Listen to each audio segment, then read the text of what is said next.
Genetics, the study of gene heredity. A gene is a unit of heredity, and heredity is the passing of physical traits from parent to offspring. When representing these units of heredity, we use something called a genotype. A genotype simply consists of two letters, one capital and one lowercase. The capital and lowercase letters correlate to whether a trait is dominant or recessive. All dominant and recessive refer to is the chance a trait will be present in the offspring.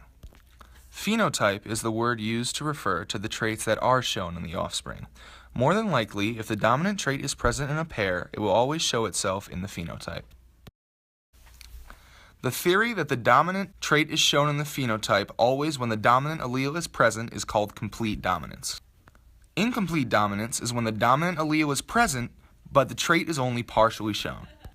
Lastly, codominance is when both alleles are shown and fully expressed.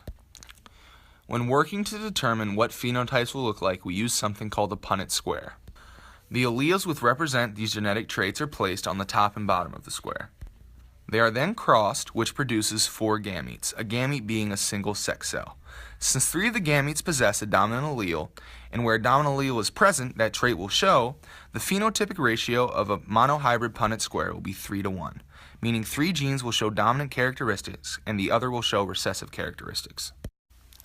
The original discovery of this gamete formation was by our man Gregor Mendel. He made this discovery of genetic crossing using pea plants. The way he did this was through a monohybrid cross, which was shown in our previous Punnett square.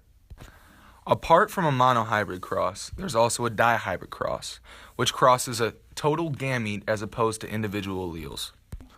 Crossing of said gametes will produce zygotes, or double sex cells. The phenotypic ratios of a dihybrid cross is 9:3 to 3:1. RNA versus DNA. DNA stands for deoxyribonucleic acid. It's a double-stranded molecule made up of nucleotides. Each nucleotide contains a phosphate group, a pentose sugar, and a nitrogen base. The 4 types of nitrogen bases are adenine and guanine, which are purines, and thymine and cytosine, which are pyrimidines. Since it's called deoxyribose, this means the removal of oxygen on the second carbon. In contrast, RNA stands for ribonucleic acid, which means there's no absence of oxygen in the molecule. RNA is a single-stranded molecule that is nearly identical to DNA, in almost all ways except that instead of thymine, it has uracil. In a strand of DNA, different base nitrogen pairs are joined together, A to T and G to C. The double helix is then unwound by a helicase enzyme.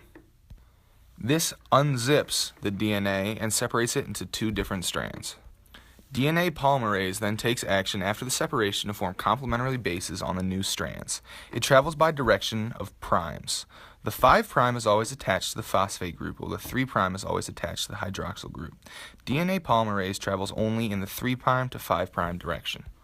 The leading strand is replicated continuously in the 3' to 5' direction.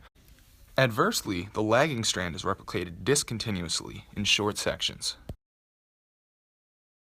To recap genetics, first we covered genes and heredity and how they determine genotypes, phenotypes, and dominant and recessive traits. Then we went to the monohybrid Punnett square and how the alleles and gametes are affected by complete, incomplete, and codominance.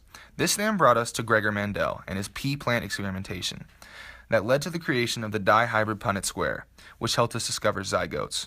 We then discussed the structures of DNA and RNA and how they're made up of nitrogenous bases: adenine, thymine, cytosine, guanine, and uracil. Lastly, we ended with DNA replication and how the 2 strands are separated but then repaired by DNA polymerase.